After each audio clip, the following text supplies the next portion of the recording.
Pessoal, boa tarde. Vamos dar sequência ao nosso estudo. Hoje é a última parte do capítulo 10 do livro A Caminho da Luz. Hoje nós vamos ver os discípulos e a aprovação coletiva da Grécia.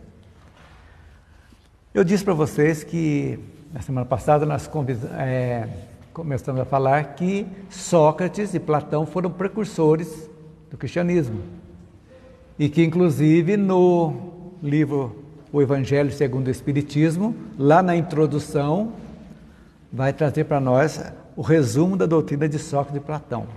Então eu queria ler aqui um pouquinho do Evangelho, não no momento tudo, não, só no início aqui, a respeito que Kardec fala a respeito de Sócrates, para a gente ver, fazer a correlação no Evangelho. Diz assim: Sócrates, da mesma forma que o Cristo, nada escreveu, ou pelo menos não deixou nenhum escrito.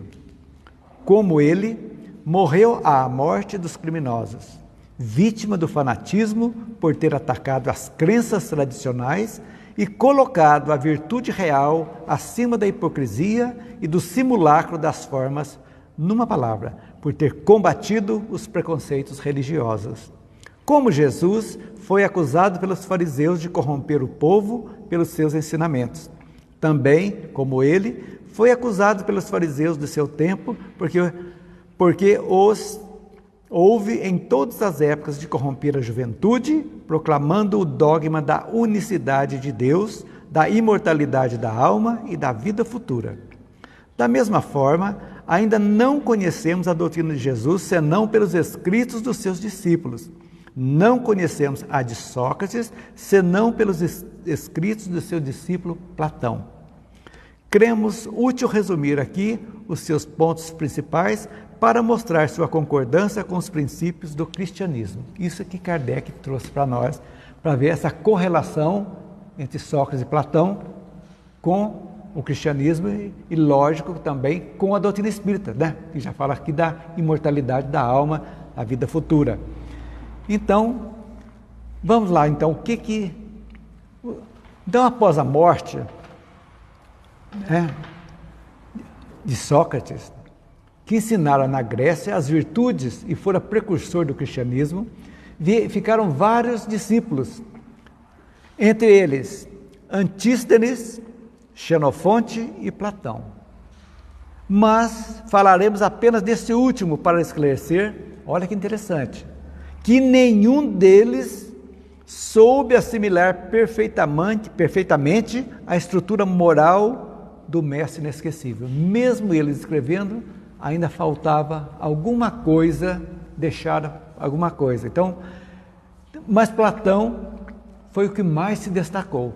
Por isso que a história vai dos discursos de Platão e assim sucessivamente chegou até nós. Foi o que anotou. Lógico, ele contou a história de Platão depois que Platão praticamente tinha morrido, né? Então, vai contando e de repente alguma coisa não ficou idêntica, ele mudou também. A vida dele, na realidade, que a gente pode sentir, que não foi, a dedicação dele não foi a mesma que Sócrates tinha, aquele objetivo de simplicidade, tudo aquilo ali. Então ele se perdeu um pouquinho, é o que diz aqui. Então nenhum dos discípulos soube compreender completamente as lições do seu mestre, em relação à moral. É muito importante em relação à moral. O próprio Platão, cujos discursos são valorizados muito pela história, né? Livros, né? Não seguiu e praticou a filosofia pura de seu mestre, seguindo outros caminhos, se envolvendo com paixões terrestres e, sobretudo, com a política. Isso aí foi o que diferenciou, né, Platão de Sócrates, né? Então, eu nem sei quando Platão nasceu, vamos dizer aqui.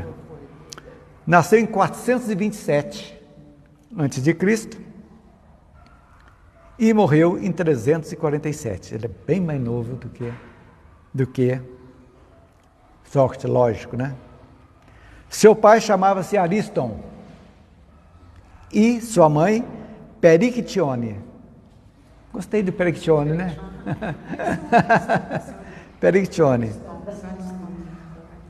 Só que ele pertencia a uma das famílias mais nobres de Atenas. A nata de Atenas. Nata. E o nome dele não era Platão. Vocês sabiam disso? O Geraldinho sabia. Chamava-se Aristócles, era o nome verdadeiro. Mas devido à sua constituição física, recebeu o nome de Platão, que em grego significa ombros largos. Ele era forte. Ombros largos. Omoplatas. Platão. Ombros largos. O nome dele era Aristócles. Aristófanes. Aristócles. Não era Aristófanes, não. Aristócles. Então, Platão, porque era o apelido de ombros largos. Então, ele foi discípulo de Sócrates. Ele aprendeu nas ruas aquilo ali, a filosofia socrática, podemos dizer assim, né? E, na realidade, ele ficou entusiasmado depois da morte de Sócrates, empreendeu várias viagens, e ele chegou em Atenas em 387 antes de Cristo e fundou a Academia Ateniense. Foi fundada por Platão. Foi uma academia. E a filosofia dele é a seguinte: teoria das ideias, discutir as ideias. E para desenvolver o conhecimento. Com as ideias, a discussão, né?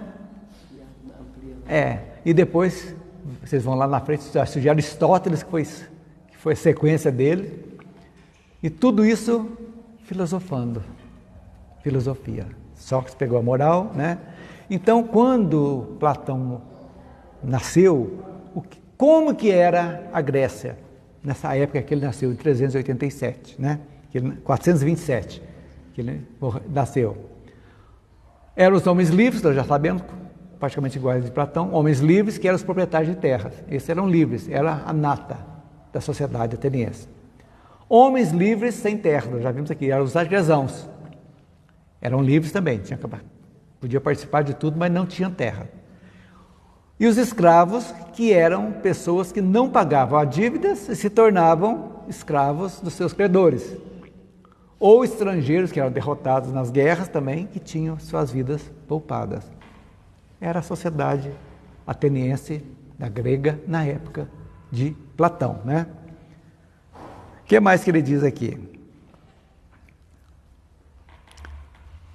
A história louva os discursos de Platão, mas nem sempre compreendeu que ele misturou a filosofia pura do mestre com a ganga das paixões terrestres, enveredando algumas vezes por complicados caminhos políticos.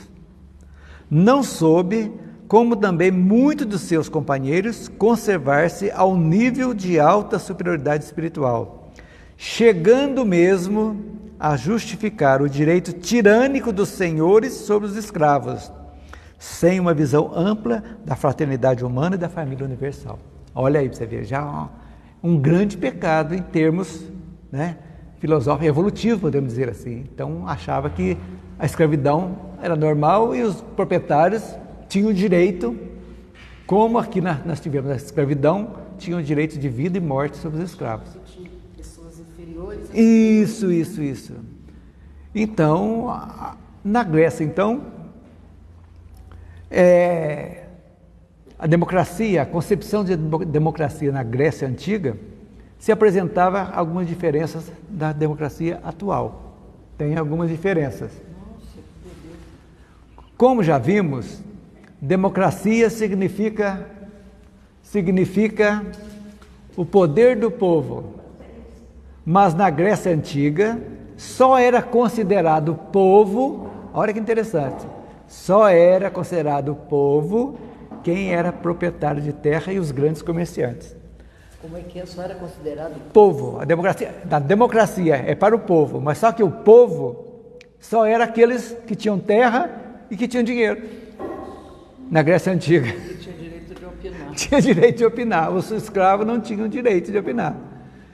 Então, democracia significa o quê?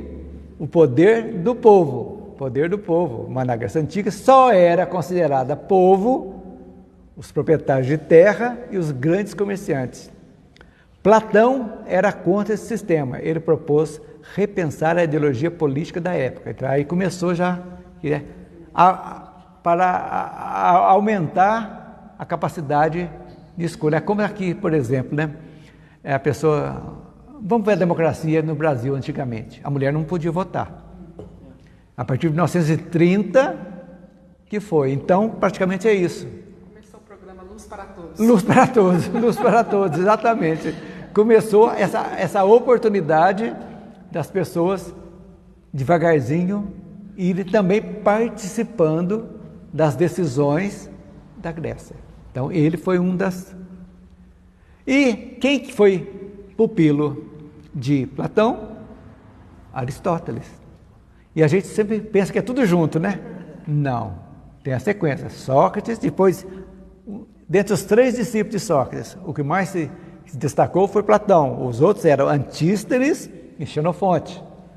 Platão. E dentro de Platão, o que mais se destacou foi Aristóteles, né? Uma árvore, né? É uma árvore, exatamente. Se a gente for olhar pela data, né, quando Platão nasceu, Sócrates já tinha 43 anos. 43 anos, exatamente. É. Quando Platão nasceu, Aristóteles já era quarentão? Platão nasceu, Sócrates já era 43 anos. Sócrates... sim. Ele faleceu com 61. Agora para vocês verem como que é a evolução, que Jesus realmente sempre esteve no comando, né? Na evolução do planeta Terra. Então Sócrates, lá, né, 400 anos, primeiro foi Buda, 600 anos antes de Cristo, depois veio Sócrates, 400 anos. Já, devagarzinho, as coisas foram caminhando. E agora nós vamos ver aqui, entre a teoria aqui de Sócrates aqui, que nós vimos daqui a pouco, a doutrina dele de Platão, tem 21 tópicos, aqui que vocês vão ler aqui no... Doutrina de quem? Doutrina de Sócrates e Platão, que está aqui no Evangelho. Eu fiz Evangelho. Eu fiz um resumo com 8, para não ficar muito cansativo, para a gente ver a correlação do que eles fizeram a respeito, para a gente entender, né? Primeiro, Sócrates e Platão. Aqui está junto a ideia dos dois. Primeiro, todos os homens, desde a infância, fazem mais mal do que bem. Concordam? Todo mundo na infância faz mal. Porque ainda está Perfeita. na evolução. Ainda não tem conhecimento ainda. E isso aqui, agora no começo também foi a mesma coisa. Por quê? Porque fomos dominados por instinto, concorda? Quando recebemos a ideia, quando entramos no reino nominal, né? Recebemos a inteligência, começamos. E a liberdade de escolha, começamos a escolher. Então, o espírito faz mais mal por sua fraqueza moral, que não estava desenvolvida ainda a moral daqueles seres que já simples e ignorantes. Ah, tá. Você fala de início, vamos dizer assim, as primeiras reencarnações. A primeira encarnação todos os espíritos simples e ignorantes. Então, a moral não tinha ainda, tinha que se aprender a evolução. Porque o mundo... Na hora me veio infância. Então, a criança vai fazer mais mal do que bem? Não, então não é. É a primeira encarnação. Não, mas as crianças também, se forem criadas num meio hostil, ela vai ser hostil também. Ah, sim. O meio faz isso aí, né? Então está dizendo isso aí, abrange tudo isso aí, né? Então o que Kardec explica disso aqui? Que o espírito faz mais mal do que bem no começo da sua criação, por sua fraqueza moral e por estar mais propenso a seguir seus instintos. É o que eu disse há pouco, certo? Depois, através de uma grande transformação moral, o espírito faz mais bem do que mal. É aí que vai ser o mundo de provas e expiações. que impera mais? O mal é superior ao bem. Existe o bem e o mal, correto? O mal é superior. Agora, nessa transição que nós estamos fazendo, aquelas pessoas propensas ao mal, que não têm vontade mesmo, já dão toda oportunidade e não querem, não vão ficar mais aqui, vão procurar um planeta de acordo com a sua psicosfera evolutiva. E aqueles que vão ficar aqui, o mal vai continuar existindo? Vai, mas numa proporção menor, o bem vai ser maior. É aí que vai ser a purificação, preparando para ser um mundo feliz lá na frente, muito lá na frente. Então, é isso que eu estou falando. Então, esse trabalho evolutivo que nós estamos estudando, que Emmanuel trouxe para nós no Caminho da Luz, que mostra a evolução, mostra também como Jesus comanda, está no comando de tudo que ocorre, lógico, respeitando o livre-arbítrio de nosso, muitas vezes atrasa um pouquinho, dá uma paradinha, não, estaciona um pouquinho, um caminho que vai para lá, para cá, mas é a manada. Lembre da manada, quando faz uma boiada tocando, vão os vaqueiros, então não vão tudo reto, um corre para lá, outro vem para cá, de repente tem que parar tudo, e vamos para lá, corre para lá, para um pouco, desgarrou tantos bois ali, para um pouquinho, vai trazer aqueles bois, é a mesma coisa da evolução nossa. Então, aqueles que desgarram um pouquinho, que tem um livre-arbítrio, acham que o caminho é esse, dá um tempinho, eles vão voltando, e assim vai chegando. Então, Jesus comandando, né, intuindo, mandando os seus prepostos, né, como foi Buda, Lao Tse, Confúcio, todos, até chegar na nossa época, como Maomé, Martin Luther King, tantos outros, Chico, chegando até agora, sempre mandando seus prepostos para orientar, sempre respeitando o livre-arbítrio de cada um de nós. Então, só que chega um momento que a Terra tem que evoluir, chegou o momento dela, o mundo tem que evoluir. Então, o momento chegou. E começou quando esse momento, gente? Começou quando Kardec codificou. Quando ele trouxe para nós a Gênese, mostrando lá os sinais dos tempos, a transição planetária começou ali, há 160 e tantos anos, acho que é isso mesmo, né? 1857. Começou ali. Agora, você fala assim, nossa, quase 200 anos, isso não é nada. É o tempo necessário para chegar, para as pessoas de bem abrirem a cabeça, né? E com o exemplo nosso dos espíritas, é muito importante o espírita. O espírita é um exemplo, deve ser um exemplo na sociedade.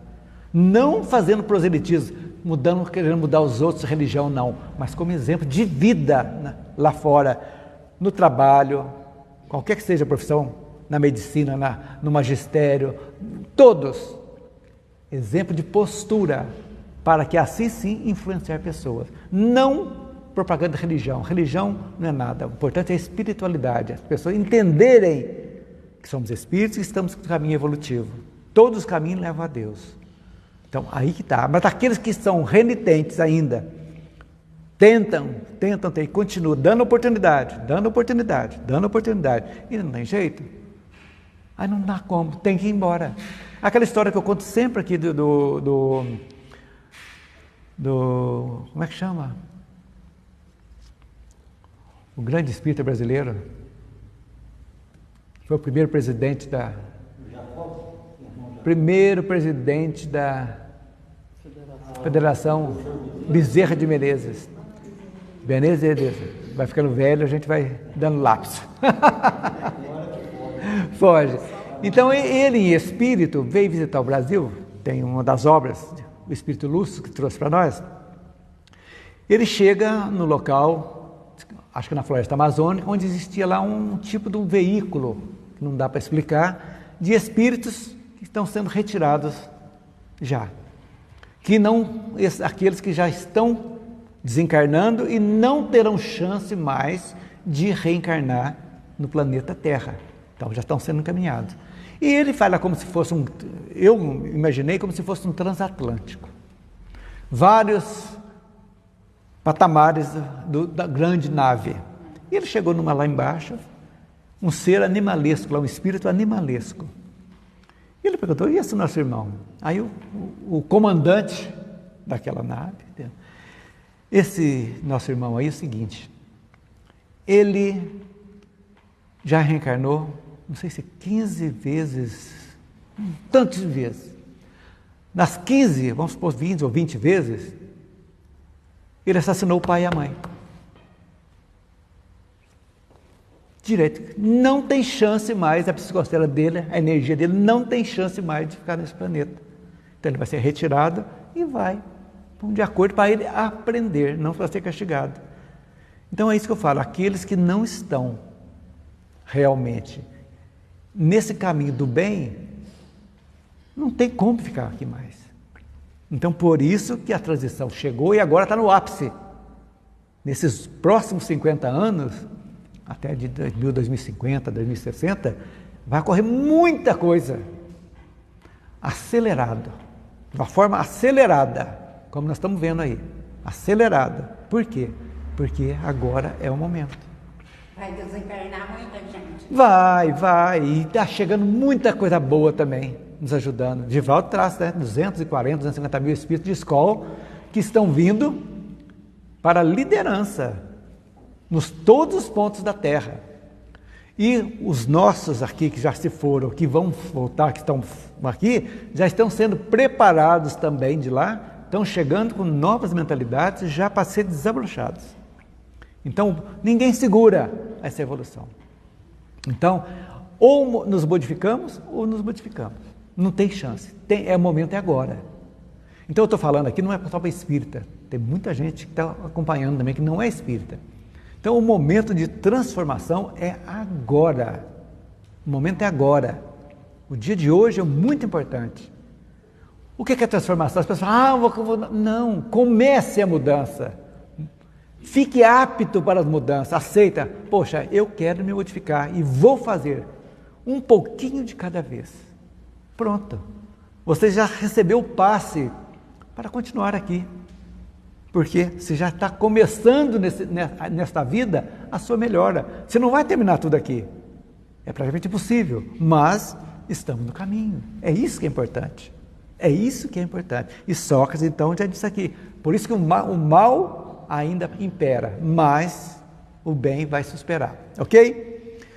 Segundo preceito dele. Ter o maior cuidado com a alma em relação à eternidade e nem tanto com esta vida, que é apenas um instante. Aí que está o negócio. Olha, falando da matéria lá, do consumismo que já tinha na época, preocupado em ter. Olha que legal. A vida é apenas um instante perante a eternidade. Então o Espiritismo explica que a nossa verdadeira vida é a vida espiritual. Não há um fim para o espírito. Por isso é necessário cuidar do espírito, tanto quanto do corpo. O corpo morre, mas o espírito continua vivo. É o que nós sabemos. É isso que a gente vai passar para as pessoas. Essa ânsia terrível, essa ansiedade por ter, que eu preciso ter, porque eu preciso para passear, eu tenho que ter tudo isso aí. Esquece da essência. A estética, o culto do corpo, tudo isso aí, esquece. Qual a educação que está dando para a filha? Como é que está a família? Como é que está agregado? Como é que você está na sociedade? Você é uma pessoa leal? Você é uma pessoa honesta com seus princípios? Você é uma pessoa que não é maledicente, que não prejudica? São pequenas coisas que aí você volta a Sócrates de novo. Conhece a ti mesmo, né? Que ele colocou, ele usou, não foi ele que fez, como bem lembrado. Lá em Delfos estava lá, conhece a ti mesmo. Mas ele colocou em prática, obrigou, entre aspas, as pessoas a pensarem, a se conhecerem. Não é só conhecer o bem e o mal, não é só isso, é com proposta de progresso. Esse é interessante. Então esse autoconhecimento é importante por isso para a gente manter. Então é isso aí. Terceiro, tudo isso, gente, lá em 400 a.C.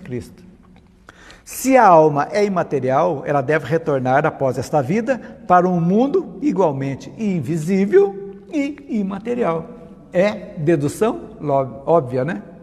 Então é aí a lógica, a razão e o bom senso que Kardec veio falar para nós, né? Os filósofos já sabiam que a alma não era visível aos olhos, mas existia. Sentia que não era só o corpo. Como também existe o mundo espiritual, que não é material nem visível aos olhos. Então, é aí que está, para a gente entender. Quando veio, André Luiz trouxe as primeiras ideias, lá no livro, o primeiro livro dele, que conta de como é nosso lar, como é as cidades, muitos espíritas acharam absurdo isso. Mas como? Se nós somos uma cópia de lá, a primeira dedução. Se a intuição veio de lá para cá, então lá deve estar muito mais adiantado do que cá. Concorda? Tanto que André Luiz falava com um aparelho na Terra, que hoje é uma TV de plasma para nós, que nem plasma existe mais, agora já é outra muito mais. Hoje já é de um fio pequenininho. Que demorou quantos anos para chegar a TV aqui? Nessa qualidade. Então as coisas estão acontecendo. Então o tempo está passando, está correndo. E nós não sabemos a hora para quando a nossa passagem está marcada, reservada. Não sabemos. O passaporte está pronto, o visto já está, no meu caso, o visto já está pronto, mas a passagem ainda não. Data do embarque. A data do embarque. Uma palestra que você fez. É. Já está com a sua mala pronta? Mala pronta, exatamente. De repente tem que fazer o check-in rapidinho. Dá que não dá tempo para levar nada. É verdade. Aí tem que pagar, né, a bagagem, eu não tenho dinheiro para pagar a bagagem para despachar. Como é que faz? Tem isso também, né? 4. Se a morte fosse... Tudo isso é da filosofia socrática e platônica, né? Se a morte fosse a dissolução total do homem, seria uma grande vantagem para os homens maus, que, depois da morte, estariam livres dos seus corpos, de suas almas, de seus vícios ao mesmo tempo. Livre de tudo, né? Livre de tudo. Mas não tem consequência alguma. Exatamente. Acabou, estava livre, né? Se a morte fosse definitiva, não haveria nenhuma responsabilidade moral sobre os danos e efeitos dos espíritos. O que é a vida, então? Analisem. Então vamos ter mal, vamos fazer tudo que é possível aqui, que vai acabar mesmo. Para que modificar? Para que melhorar? Ah, se eu posso matar você, eu tenho prazer em te matar, porque eu vou matar, não vai acontecer nada. E aí? Aí que entra a parte moral da coisa, aí tem a filosofia. A grande filosofia espírita, Livro dos Espíritos. A filosofia está toda no Livro dos Espíritos, é ali que explica, perguntas e respostas que nos obriga a pensar. Não é só ler, não, é entender e saber por que está aquilo. Por quê? E a gente tem que ver isso aí. Ou seja, já existia nessa época deles a ideia que os espíritos maus tinham provas e expiações para concluir em existências posteriores. A morte não é o fim, por isso um homem mau não fica livre de nada depois da morte. Resumindo, fomos muito maus, terrivelmente maus. Ainda tem muita negatividade dentro de nós. Mesmo nós sendo espíritas, sabendo, mas nós temos um passado ainda a resgatar. A gente tem que vigiar muito. Muito, porque o passado vem, gente, ele é nosso, não tem como. Então esse conhecimento, eu acho muito bonito, acho, se não me engano, no capítulo 5 do Evangelho, é 5 mesmo, deixa eu ver se é. Se é o 5 que fala, bem-aventurados os aflitos, vai falar da justiça das aflições, das causas atuais e as causas anteriores das aflições. Então, muitos dos nossos sofrimentos... Para quem não conhece, fala assim, puxa, mas justiça das aflições. Meio Pois é. esquisita, justiça das aflições. Aí, Justiça das aflições. é só o Espiritismo que explica. Por quê? Por isso que a gente tem que compreender. Eu falo muito que resignação sem compreensão vai dar revolta. Acho que aí também fala que nós é que somos o culpado das nossas mazelas. Mas é lógico. Mas não temos livre-arbítrio? Não recebemos a liberdade de escolher? Escolhemos o que quisermos? E daí? Escolhemos, agora escolhemos mal e vai ficar impune? Não, não é para punir, é para responsabilidade e compreensão. É a compreensão que nos move, que deve nos mover. Está passando por uma situação adversa, vamos analisar. É isso que Sócrates falava lá, vamos olhar para dentro. Por que está ocorrendo isso comigo? Por que eu perdi dinheiro no negócio? Eu fui honesto, um exemplo, eu fui honesto nos meus negócios lá atrás, ganhei tanto dinheiro honestamente. Se foi honestamente, não justifica você perder tudo, ou ser alguém para trás. Mas se foi desonestamente, é para você entender que aquilo que você ganhou não acrescentou nada na sua vida moralmente. Então você vai perder aquilo ali, entre aspas, né? Para compreender que aquilo não é tudo, que o mais importante, a essência do espírito, da pessoa.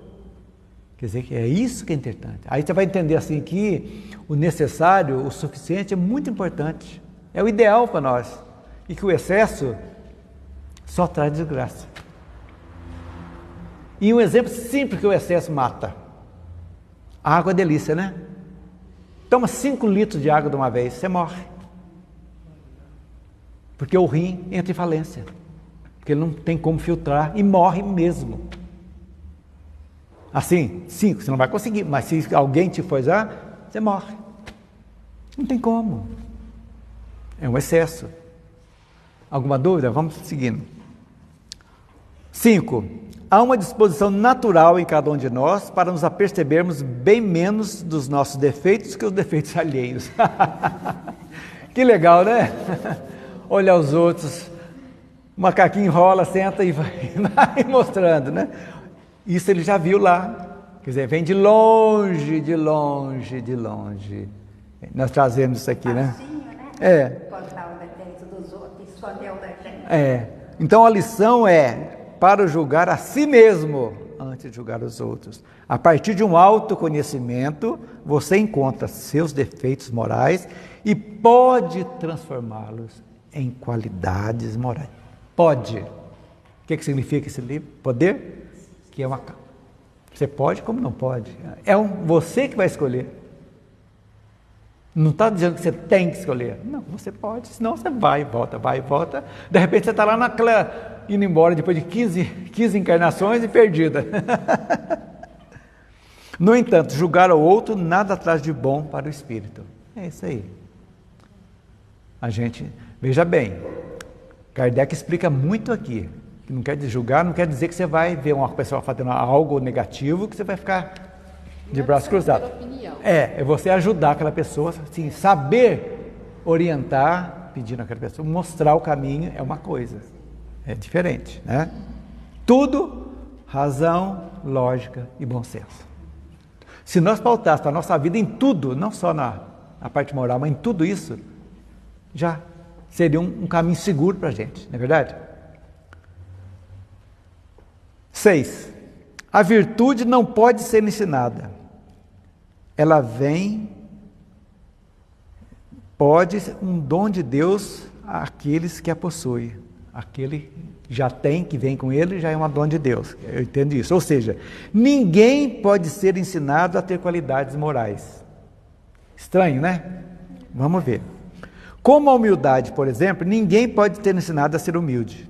Essa é uma qualidade do Espírito adquire através de sucessivas encarnações. Então, nós já temos conosco, dentro de nós, latente, alguma coisa vai mexer conosco. Aí você vê aquela pergunta, nós temos as leis de Deus aonde?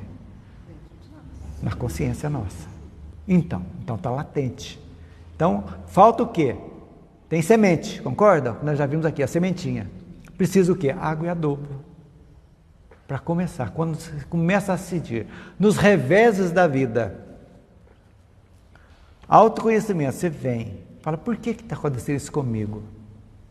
Foi porque eu agi desta maneira. Se eu agir diferente, automaticamente vai ser melhor. Então você vai desenvolver a humildade através das suas vivências. Mas a semente já está dentro de nós. Então nós viemos, as virtudes a gente vem com elas. Não perde.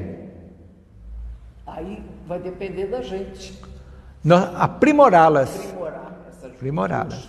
E os defeitos trazemos também. Como reminiscência. E onde você está te ajuda muito a desenvolver um ou outro. Sim. E muitas vezes você vem com um objetivo, não só de se melhorar, mas você influenciar o meio.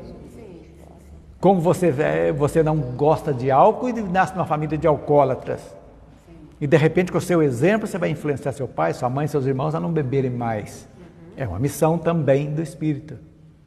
Então, é a bagagem nossa.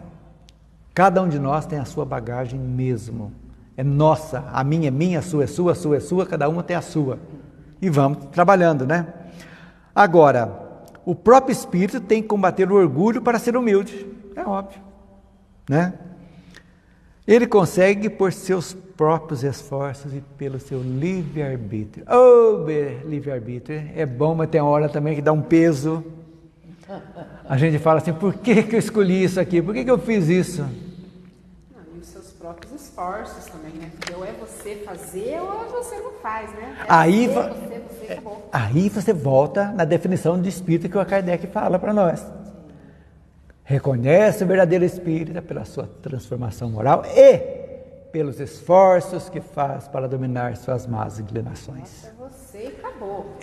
Mas para você chegar nesse ponto de ter convicção que você precisa mudar, tem um longo caminho, porque somos imperfeitos, porque o mundo nos chama, desde lá.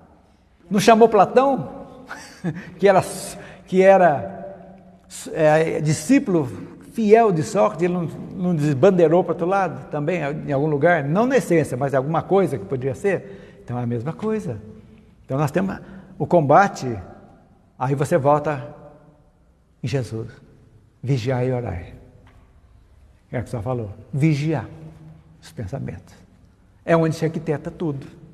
Quer ver uma coisa que é muito bom? Que às vezes eu recebo intuição e faço. Porque às vezes a gente tem costume de fazer uma coisa, de pensar mal dos outros, ou falar mal dos outros, ou qualquer coisa. E a gente não quer isso.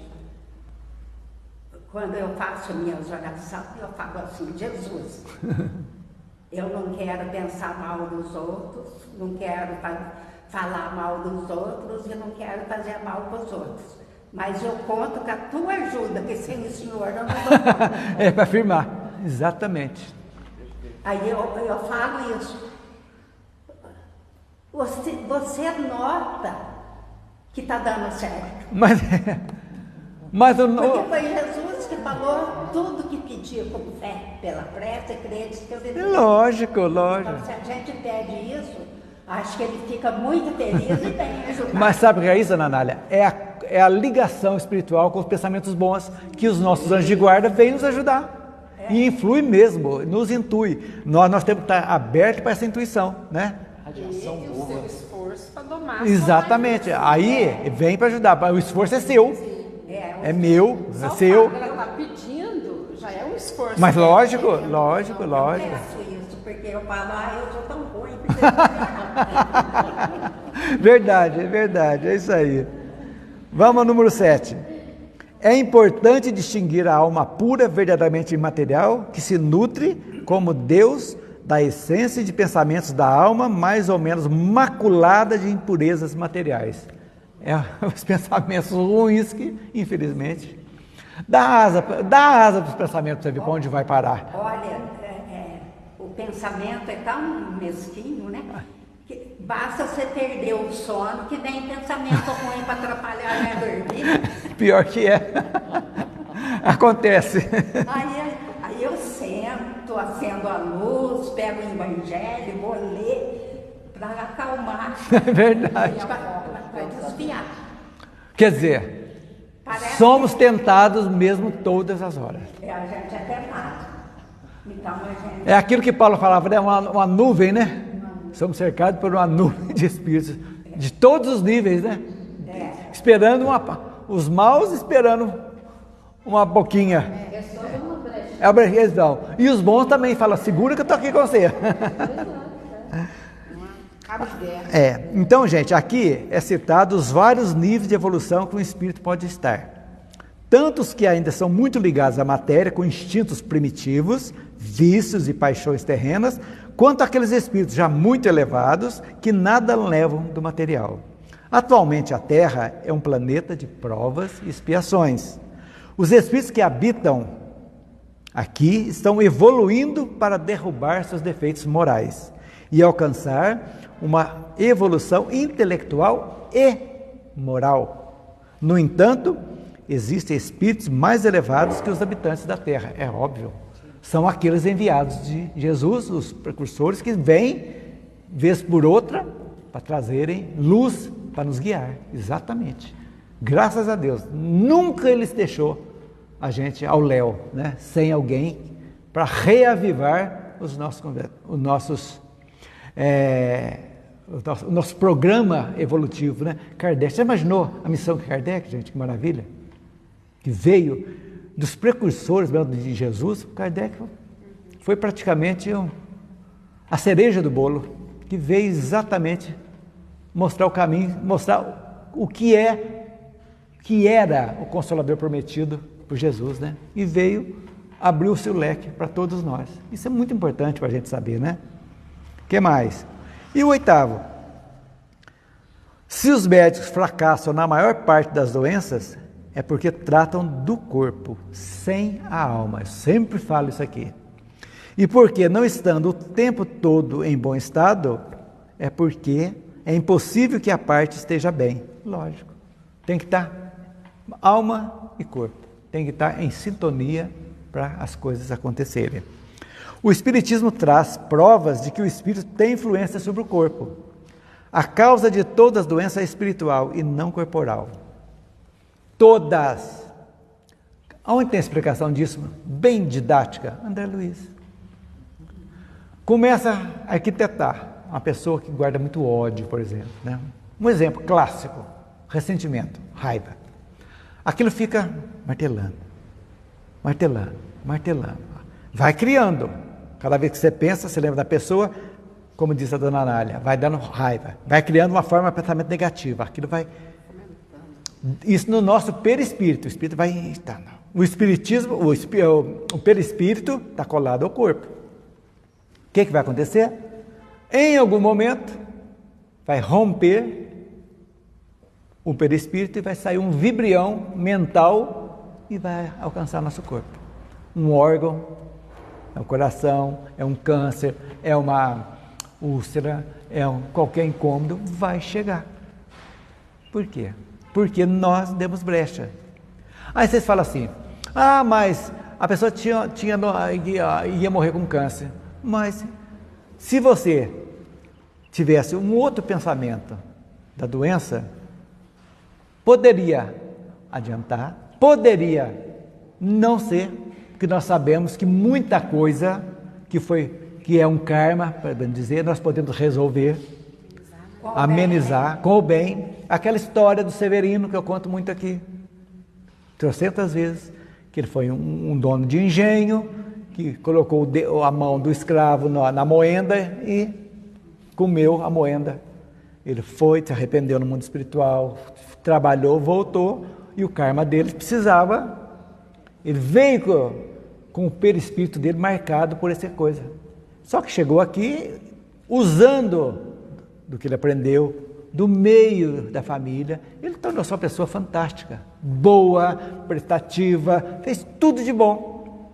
Em algum momento, na idade que estava prevista para ele perder o braço, ele, numa máquina, escorregou, perdeu a metade de um dedo. O que é isso? Ele desencarnou, todo mundo achou absurdo. Uma pessoa tão boa sofreu um acidente. Ele desencarnou e lá foi mostrado para ele. Ele conta, olha, você teve tantos créditos que você não precisou. Isso aqui foi apenas uma pequena lembrança, você já tinha quitado 99,9%. Por quê? Porque você compreendeu. Compreendeu a missão. O porquê. Não se revoltou. Então, nós podemos, modificar o nosso karma? Lógico. Era para ser um câncer, mas você melhorou tanto que não vai ser mais. vai ser uma doença tratável, você vai ser curado do câncer. Quantas curas tem de doenças incuráveis? E são curadas. Então, lógico, senão Deus não seria Deus, nós não teríamos. Quanta coisa acontece para a gente para nos melhorarmos. Quantas coisas terríveis. Um acidente. Nossa querida aqui teve... Quase foi. E, né? E graças a Deus ela estava conhecendo a doutrina espírita na época, entrando, e está aí, firme. Graças a Deus está tudo bem, né? Ué, deixou alguma sequelinha, mas não interessa. Está bem. Compreendeu essa compreensão que vale a pena para nós, gente. Quando a minha filha sofreu um acidente, acho que eu já contei para vocês isso. Ela foi no rosto, bateu o carro e o carro pegou aqui nela e afundou os dentes na hora. Tudo. A hora que eu fiquei sabendo que eu fui para lá, eu cheguei lá e eu chorei demais de ver ela daquele jeito lá. E eu chorando, e não sabia como é que fazer, ela com o rosto daquele jeito, e os médicos já tinham curtido, já tinha visto os dentes que perdeu, já tinha visto tudo, e eu fiquei numa situação danada. Aí eu pus a mão assim, chorando, aí veio ela, o jeito que era para ela ficar. Foi mostrado para mim. Mostrou o jeito que ela era para ela ficar sem o rosto, sem nariz, sem tudo, assim, sem os ossos, tudo. Nossa, foi um horror o que mostraram para mim. Depois mostrou o jeito que ela estava naquele instante e mostrou o jeito que ela ia ficar. Aí eu fiquei feliz. E falou para mim na intuição. Foi muito, muito, muito aprendizado. Tudo é possível, né? Isso é muito bom, muito bom. Nossa, eu não esqueço disso. Eu agradeço a Deus porque me deu um conforto na hora, porque senão não sei o que ia acontecer comigo, estamos desesperados. É natural, né? A gente é humano ainda, né? Já tem muita coisa pra gente melhorar, né? Nossa. Mas estamos no caminho, isso que é importante. O importante não é a chegada, é o caminho. É aqui, o aqui e agora. Tá lutando, isso. Melhorando. Então, gente, uma doença pode ser a expiação de uma encarnação passada, é o que eu contei há pouco, pode ser também. E pode ser atenuado, sim, mas, olhando na parte espiritual, né? Ou seja, a doença tem origem no psiquismo, geralmente no orgulho, vaidade, preguiça, crueldade, entre outros, que são os vícios do espírito. Eles geram doenças no perispírito e no corpo físico. O perispírito é um corpo fluídico que une o corpo ao espírito. É o que eu falei há pouco do André. Então, isso aqui, gente, a título de curiosidade e de aprendizado também, é um resumo que vocês verem lá, que é bem mais complicado ali, para a gente ler. 21 princípios, Esses 8 resumimos, né? Então, para a gente encerrar, algumas frases de Platão, para a gente entender. Quem comete uma injustiça é sempre mais infeliz que o injustiçado. Isso aqui é espiritismo puro, causa e efeito. Vou repetir. Quem comete uma injustiça é sempre mais infeliz que o injustiçado. E é mesmo. Outra, tente mover o mundo, mas o primeiro passo será mover a si mesmo. É dele, de Platão. Não há nada bom nem mal, a não ser essas duas coisas. A sabedoria que é um bem e a ignorância que é um mal. Agora, e Aristóteles? Deixou alguma coisa para nós? Aristóteles nasceu em 384 a.C. No livro não tem, se vocês quiserem anotar. E desencarnou em 322. Foi também um filósofo aluno de Platão. De quem que ele foi professor? Alexandre o Grande, que foi o rei da Macedônia durante 7 anos. É mole? Morreu com 35 anos. Dos 13 aos 20 anos, Alexandre aos 20 anos de Alexandre, quando este assumiu o trono da Macedônia. Então, ele foi professor de Alexandre dos 13 até os 20 anos de Alexandre, que criou a famosa Biblioteca de Alexandria. Aristóteles deixou várias obras nas áreas da lógica, física, óptica, química, astronomia, biologia, psicologia e ética. Mais alguma coisa? Assim como Platão, Aristóteles contribuíam para a vinda do Cristo, mas também não segue plenamente as lições de Sócrates, também desvirtuou um pouquinho, apoiando a escravidão, sempre apoiando. Os dois falharam do mesmo modo, tanto Platão como Aristóteles, dizendo que escravo nasce para ser escravo. Teoria essa completamente contrária à caridade e à fraternidade cristã.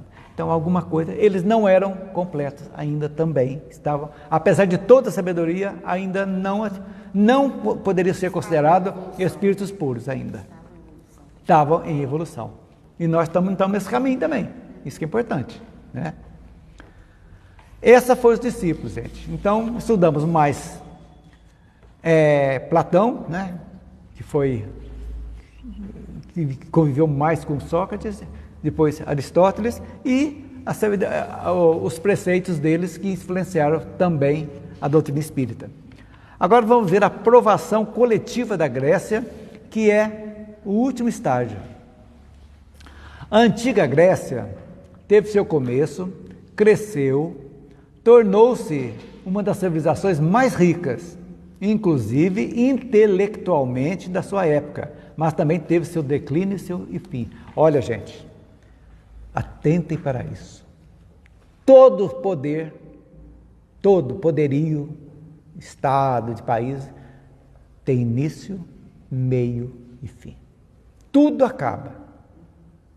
Como ele acabou, Roma, que nós vamos começar a estudar semana que vem, Roma, vai ser a mesma coisa, início, teve o auge e o fim. Estados Unidos vai ter o fim. O declínio é um fato. Por quê? Porque cumpriu.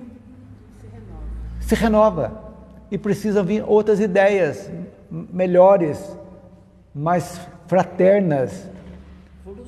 Evolução, porque hoje é o militarismo que manda no mundo. É a potência militar. Então, os Estados Unidos virou xerife do mundo, faz aquilo ali, tá, guerra, tal. Vai chegar um ponto que você não vai ter necessidade mais. Vai ter que ter mudança. Então, é por isso que eu volto no Brasil. Coração do mundo, pátria do Evangelho. Então, eu acho, na minha ignorante, total, modo de pensar, que o Brasil realmente está fadado a isso. Maior fonte, maior reserva de água doce do mundo, reservas minerais do mundo, nós temos aqui. Terras agricultáveis, maior do mundo. Então, nós aqui, por isso que precisa de uma geração boa, que pense mesmo em fraternidade, em seguir adiante, com preceitos bons, dessa estrutura moral, familiar, que é muito importante. Eu acho que quando se desagrega a família, não se vai. Vai tudo contra os princípios que a gente tem aqui. A desagregação da família, não podemos pensar nisso, jamais. Mas tem o livre-arbítrio, Então a gente tem que pensar nisso sempre. Então, o Brasil, mas como diz aqui, que cada um de nós tem que fazer a nossa parte, mudemos nós, Antes de mudar tudo, vamos mudar nós, Isso que é importante. Emmanuel diz que a condenação de Sócrates levou todos aqueles espíritos envolvidos no ocorrido a amargas e dolorosas provas, pois toda ação traz consigo a responsabilidade. É a beleza da justiça divina. Todo mundo é responsável pelo que faz. Pronto, acabou. Assim como as outras civilizações antigas, houveram várias guerras na antiga Grécia. Como toda guerra, motivada por ganância, orgulho, egoísmo e, sobretudo, vingança natural. Devido a essas guerras, Atenas ficou enfraquecida. Berço de um povo nobre e culto, passou a fornecer escravos para o Império Romano. Eu não sabia disso, viu? Aprendi com Emmanuel. que apesar de ter sido muito influenciado pelo povo grego, era formado por espíritos agressivos e enérgicos, os romanos que nós vamos ver aqui, povo agressivo e enérgico. O povo ateniense, que era livre, seguiu em galeras, humilhado e oprimido, sem perder, contudo, suas elevadas noções da vida, do amor, da liberdade e da justiça. Foram ser escravos de Roma. Olha para vocês verem o braço da viola virando. Nosso Mestre Jesus nunca nos abandona, e nada sendo por acaso. Ao mesmo tempo que esses espíritos iam expiar suas faltas, também iam instalar um novo período de progresso espiritual das coletividades romanas. Mesmo expiando as faltas, iam influenciar os romanos também, de alguma forma, para o bem. Olha a engrenagem, que nada acontece por acaso. Tudo se encaixa. Não há nada que não se encaixe. Tudo é um processo evolutivo. Mas esse processo não necessitava seguir o caminho da escravidão, da guerra e do sofrimento. Isso aí foi por conta dos homens, do livre-arbítrio deles. Não precisava disso. Entretanto, nós, infelizmente, desde os primeiros tempos, temos optado pelo caminho da dor e não do amor. Lamentavelmente. Todavia, muitos gregos carregavam consigo o label ou a mancha da injusta condenação de Sócrates, o grande precursor de Jesus, a qual deveria reparar com as próprias lágrimas. Exatamente, é o que a gente fala, que é verdade que está certo. Todavia, sobre a fronte de muitos gregos ilustres, pairava o sanguinolento label daquela injusta condenação, o label ignominioso que a Grécia deveria lavar com as lágrimas dolorosas da compulsão e do cativeiro. Então, tudo tem uma consequência na nossa vida, para a gente pensar sempre assim. Tudo tem consequência. Feito isso, nós estudamos, terminamos a Grécia. Eu acho, foi rápido, daria para falar, se fosse estudar todas as guerras de Esparta, Atenas, e toda a história, aprofundar mesmo na filosofia de Sócrates, podíamos aprofundar tudo. Acho que 1 ano, né? Para estudar, para ler Sócrates, estudar Platão e estudar Aristóteles. Varia muito. Mas a gente está vendo isso aqui sob a ótica evolutiva da humanidade. Todas as passagens que tivemos para chegar até agora e que vai nos esperar nas nossas próximas encarnações. Onde estaremos? O que seremos na próxima? Vamos preparar agora. Nossa mala começa a ser feita agora, nossa bagagem começa a ser arrumada agora, porque não teremos moleza, viu, gente? Não vamos achar que vão morrer, vão desencarnar, vamos ficar quietinho trocando harpa. Vamos nos aprimorar mais lá e vamos trabalhar, tá? Nesse planeta ou em outros. Com os nossos afetos, melhor seria que estivéssemos todos juntos. A tendência aos afetos espirituais é estarem sempre juntos um dia. Aqueles que são afetos que participaram da nossa vida para aprendizado, mas não tiveram liga, seguem a sua vida. Mas aqueles amores são eternos. Isso não tem como escapar. Alguma pergunta, gente? Entendemos mais ou menos a importância da Grécia na nossa evolução? E a importância da história toda. Nós vamos até estudar a Revolução Francesa também. Gosto da Revolução não, mas me interesso muito. E como isso tudo... A influência, né? A ótica espírita. Nós estamos vendo a história do mundo sobre a ótica espírita. Muito interessante. Entendendo. Por isso que eu recomendo a vocês, já falei para você, você não comprou ainda, precisa comprar, A Jornada dos Anjos. Um livro do Espírito de Lúcio. Eu já li 2 vezes. Como que chama? Jornada dos Anjos. Conta desde Constantino, lá, nós vimos aqui Constantino, já estudamos Constantino, lá do Concílio de Nicéia, Sandra Carneiro. E agora, ela soltou sobre a vida de Jesus. Estou me enchendo de vontade de comprar, só não vou comprar agora, porque eu tenho muita coisa para ler ainda, não está dando conta. Como é que chama isso que ela escreveu agora? A vida de Jesus? Espetáculo. é fantástico. E é o espírito de Lúcio. Põe lá no outro. E você sabe quem foi Lúcio? Não. Quem fez o discurso quando Kardec, na tumba de Kardec? Camille Flammarion. Eu não sabia. Ela, a Sandra, que falou. É Camille Flammarion. Que Lúcio já esteve com a Zíbia, já passou por André Luiz Ruiz, já teve com André Luiz Ruiz, agora está com ela. É isso aí. Passa o nome pra gente lá naquele grupo. Passo. Muito interessante.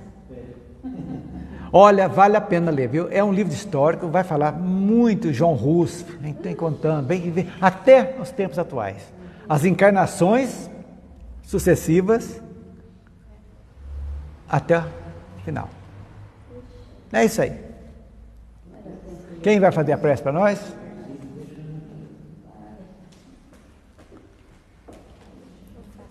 Faz? Então faz. A Elisângela vai fazer a prece, então. Então, fechando os nossos olhos, vamos agradecer a espiritualidade por este encontro de hoje. Tanta coisa que aprendemos, tanta coisa que nos mostra o quanto Deus sempre olhou e sempre vai olhar por nós. E sempre estará ajudando em nosso progresso. Por isso vamos agradecer a espiritualidade que preparou tudo isso para a gente. Vamos também pedir à espiritualidade que nos dê força e nos dê luz para que nós possamos colocar os ensinamentos de Deus em prática no nosso dia a dia, para que nós possamos ser pessoas sempre dispostas a ajudar, a fazer a caridade, que nós possamos cada vez mais nos livrar do orgulho e do egoísmo, que nós possamos sempre estar dispostos a nos livrarmos das nossas más inclinações e continuar sempre caminhando nos caminhos do Senhor e do bem. Que essa luz que todos nós estamos sentindo neste momento possa chegar até os nossos lares, até os nossos familiares, até todas aquelas pessoas que estão necessitadas e precisando de uma luz, de um consolo, de um sopro para seguir na sua caminhada. Te agradecemos, meu Deus, te agradecemos por toda a sua caridade em nossa vida. Que assim seja. Graças a Deus. Uma boa tarde a todos e até a próxima semana. Iniciaremos o capítulo 11 sobre Roma.